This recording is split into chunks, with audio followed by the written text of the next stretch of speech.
Miguel Ángel Rodríguez Mackey, él es internacionalista, profesor universitario también, conoce ampliamente el tema internacional y vamos a hablar con él sobre el conflicto que se vive en estos momentos en Ucrania, ¿no? Esta intervención militar que realiza Rusia sobre este territorio. Pero aprovechando la condición de jurista también de Miguel Ángel Rodríguez Mackey, quiero aprovechar en preguntarle respecto del anuncio. ¿Cómo estás, Miguel Ángel? Bienvenido a TV Perú.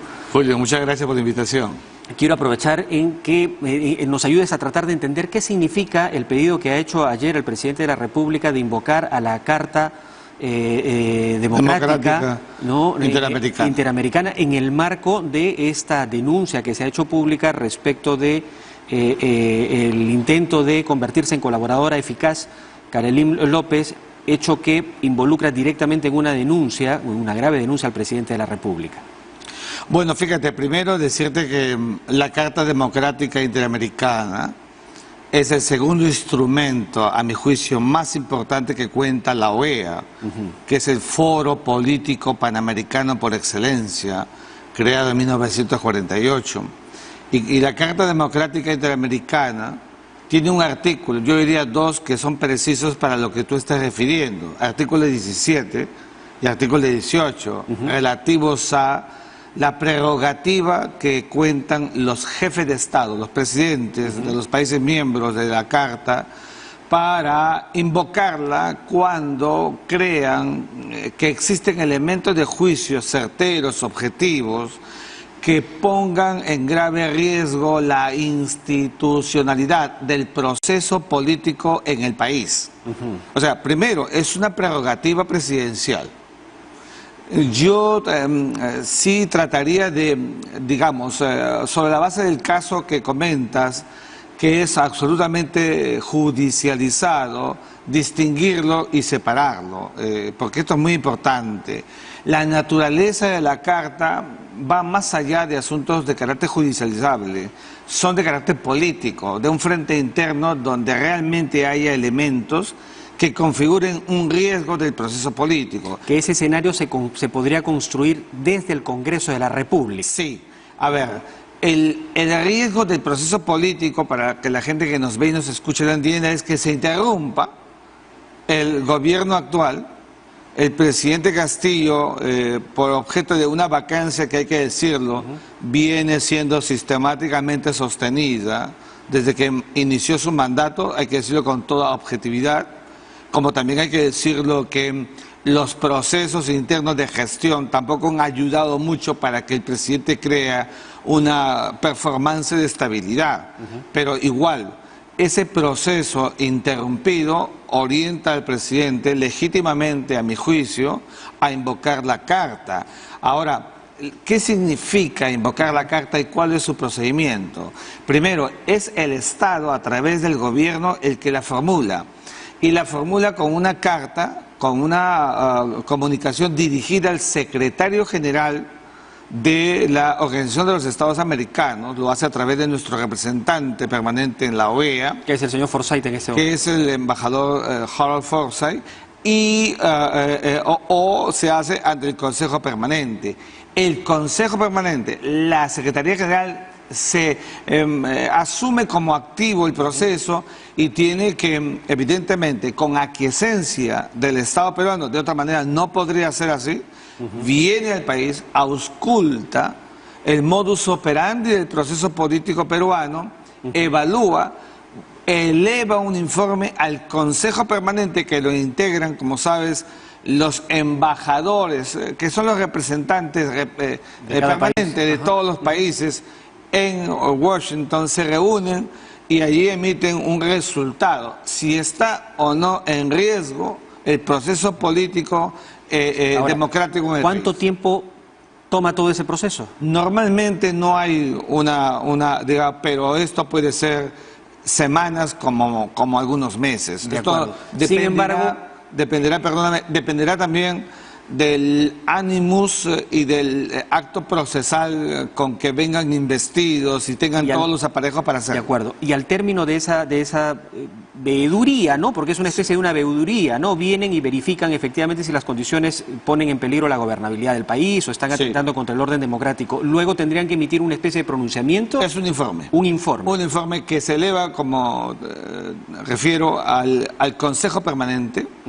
Y a su vez, si lo considera factible, incluso puede, por la naturaleza del riesgo, elevarlo a una reunión más ampliada, que es ya, como sabes, la reunión del ministro de Relaciones Exteriores. Ahora, de la OEA. ¿Qué sucede si, mientras dura este proceso, en el Congreso de la República se toma una decisión de vacar al presidente? Bueno, el frente interno de la política de un Estado es una cuerda separada, Julio, te lo tengo que decir, si el informe, del frente internacional. Si el informe deviene en una observación clara contra una decisión de esa naturaleza, ¿no cambia la naturaleza de las cosas? No cambia la naturaleza de las cosas porque es un acto político. El Congreso está investido de una performance de soberanía que le ha dado el pueblo, actúa merced a ello, y una decisión en el Congreso, si la queremos traducir por una vacancia que pueda prosperar, es un tema de matemáticas, y las matemáticas son objetivas, y si eso se diera, evidentemente, y ahí podría yo acabar el tema jurídico para decirte algo político, jurídico, es que evidentemente la defenestración por la Constitución política por una vacancia, si matemáticamente se diera, va a originar evidentemente la activación del proceso interno en el país, que es el de la sucesión. Eso es jurídicamente lo que puede pasar en el frente interno. En el frente internacional, el presidente, incluso vacado, puede recurrir a instancias internacionales, políticas, para hacer saber de que ha sido defenestrado ilegítimamente al margen de la Constitución política. La gran pregunta es si tendrá la efectividad o eficacia una vez producida su vacancia. De acuerdo. La verdad es que en términos del realismo político, por eso hay que mirar siempre bien los tiempos y ver los modos.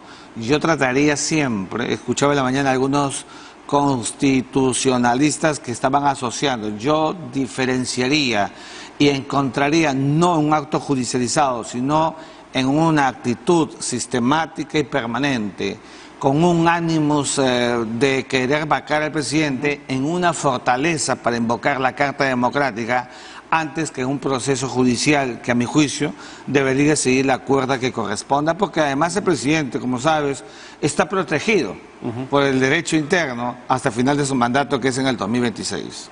De acuerdo. Bueno, vamos a ver qué cosa pasa en las próximas horas. Hay pronunciamientos, hay una serie de mensajes o expresiones desde diferentes aristas políticas. Vamos a mostrar en pantalla en este momento un pronunciamiento respecto de la bancada de Perú Libre, por ejemplo, que señala lo siguiente, lo tenemos ahí está en pantalla, dice: la infamia como sustento de vacancia contra el presidente Pedro Castillo Terrones no pasará. Frente al fallido intento de vacancia presidencial formulado por un sector de la oposición, ahora arremeten una vez más con el mismo propósito, intentando instrumentalizar al Ministerio Público con afirmaciones de supuesta colaboradora eficaz que sustentaría la incapacidad moral, por la que la bancada de Perú Libre denuncia ante la opinión pública lo siguiente. Primero, rechazamos la burda patraña que fabrican los grupos de poder económico, y estoy leyendo el pronunciamiento, y la concentración de medios para promover la vacancia presidencial. Segundo, las prebendas y ofrecimientos que son ajenos a este tipo de acciones mafiosas. Por ello, alertamos a la población para identificar a estos sujetos que se reúnen en secreto con personas del Ministerio Público, quienes, al verse despojados del poder, buscan colocar una nueva gobernante con la mayoría del país, que la mayoría del país no ha elegido como tal. Tercero, la desestabilización del gobierno como método para desprestigiar al presidente Castillo causan perjuicio a todos los peruanos, en especial a los más vulnerables. Cuarto, exigimos de manera inmediata una aclaración por parte de la fiscal de la Nación, que califica la función fiscal como garantía de imparcialidad y exento de politización en una institución apolítica. Este es el pronunciamiento que publica la bancada de Perú Libre, ahí lo hemos compartido. No sé si tú tendrás la misma lectura que yo, pero esto está haciendo escalar el ánimo de confrontación, porque ya los calificativos que se expresan aquí, los calificativos que ha tenido ayer también el presidente de la República respecto de estos hechos, sin duda, no contribuyen a un ánimo de entendimiento para que podamos tener una gobernabilidad en el Perú, sino todo lo contrario. Bueno, fíjate, yo lo he dicho de diversas formas últimamente. A mí me da mucha pena que la clase política peruana gobierno y oposición estén enfrentados, muy polarizados, y los verdaderos temas del país, del Estado-Nación, en verdad están de lado. Yo creo que incluso, fíjate Julio, la imagen del Perú internacionalmente, cuando deberíamos aprovechar el ranking de Bloomberg o la invitación de la OCDE para ingresar en ella, deberían ser nuestras fortalezas y concentrarnos los peruanos en ello. En el frente interno nos estamos socavando y cuidado con que el país, mira, en los últimos 5 años hemos tenido renuncias y hemos tenido vacancias significativas que dan mucha pena y hace dramática la vida nacional. Eso deteriora a un país como el Perú, que más bien ha venido teniendo desde el año 2000, en que recuperamos la democracia, un comportamiento distinto, significativamente distinto.